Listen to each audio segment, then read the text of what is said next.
Today we'll be talking about one of the greatest running backs of all time, Barry Sanders. One ball and no strikes. Aaron waiting. The outfield deep and straight away. Fastball is a high drive into deep left center field. Buckner goes back to the fence. It is gone. Born and raised in Wichita, Kansas, Barry also played high school football there. He was born the seventh of 11 children, and his father taught him how to work hard and be a team player. In his first year of high school, he finished second in the city in rushing to a guy that never made it to the NFL. Although Barry started his sophomore year, his junior year, he came off the bench behind his brother. Standing at just 5 foot 8 inches tall, he followed in his brother Byron's footsteps, though the coach thought Barry was afraid of contact. His high school coach underestimated the skill set of a young Barry Sanders. Not only did Barry make his coach look bad, he made opposing teams look bad too. In the fourth game of the season, Barry had a chance to redeem himself. At times, he made the game seem unfair, rushing for 274 yards and 4 touchdowns in Game 4, his season debut. He finished the season strong in his last 5 games, rushing for over 1,000 yards. Not bad for a backup, right, Coach? Barry took his speed and elusiveness to college, where he played for Oklahoma State. This young, fast, elusive kid from Wichita, Kansas, was overlooked by most college recruiters, and his only scholarship offers were from Imperial State, Tulsa, and Oklahoma State. Sanders chose the Cowboys and showed immediate promise as a 1986 freshman, rushing for 325 yards and 2 touchdowns while averaging 23.7 yards on kickoff returns. After backing up eventual Pro Football Hall of Famer Thurman Thomas for 2 seasons, he became the greatest football player to ever play for the Oklahoma State Cowboys. After Thurman left for the NFL to play for the Buffalo Bills, Barry had one of the most dominant individual seasons in the history of college football, earning himself the 1988 Heisman Trophy award. With nothing else to accomplish in college football, he declared for the 1989 NFL Draft. Barry was projected to go in the top 5 of the first round.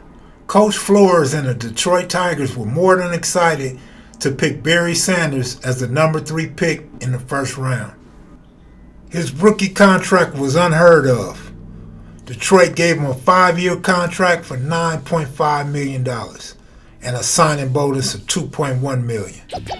Life was good for Sanders. For the first time in his life, he wasn't being doubted. With the Lions having bet so much on him, Barry was their guy from the moment he arrived in Detroit. But Sanders immediately found himself in a spot he wasn't used to, a spot that brought a whole lot more pressure. Now expected to produce immediately, Barry didn't shy away from the moment.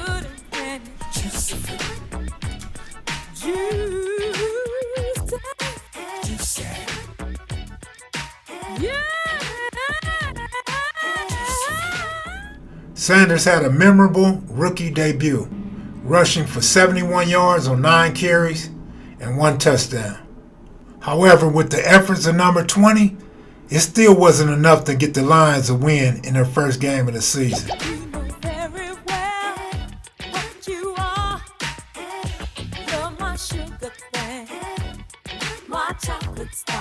But he did end up winning the NFL Offensive Rookie of the Year award. In 1991, the Detroit Lions won the NFC Central, and again in 1993. In 1991, Detroit lost to the Washington Redskins in the NFC Championship.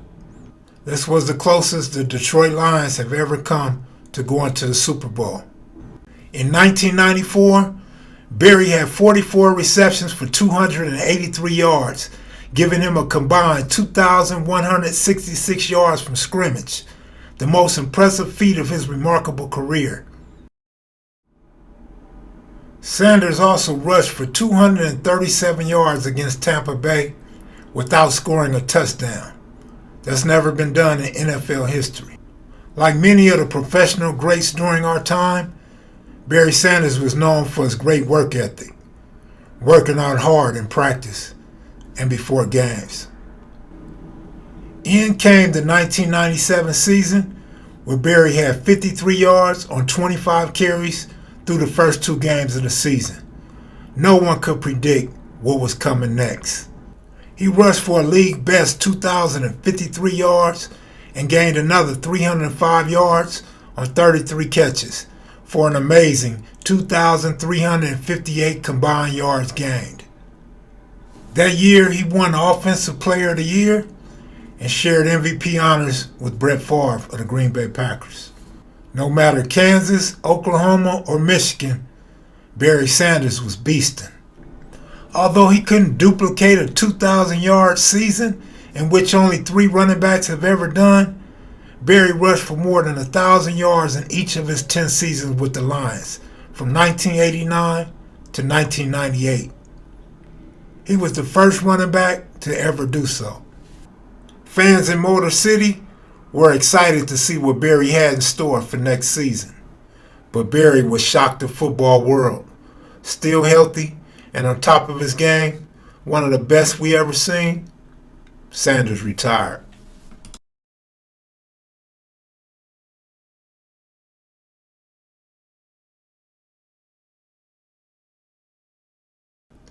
Barry only played 10 seasons in the NFL. He was named All-Pro in 6 of those seasons and second-team All-Pro in the other 4. He also made the 1990s All-Team at running back. Had Barry continued to play football, he would have ran down Walter Payton, and Emmitt Smith would have never became the all-time rushing leader. This is why it was such a surprise when one of the NFL all-time greats decided to retire.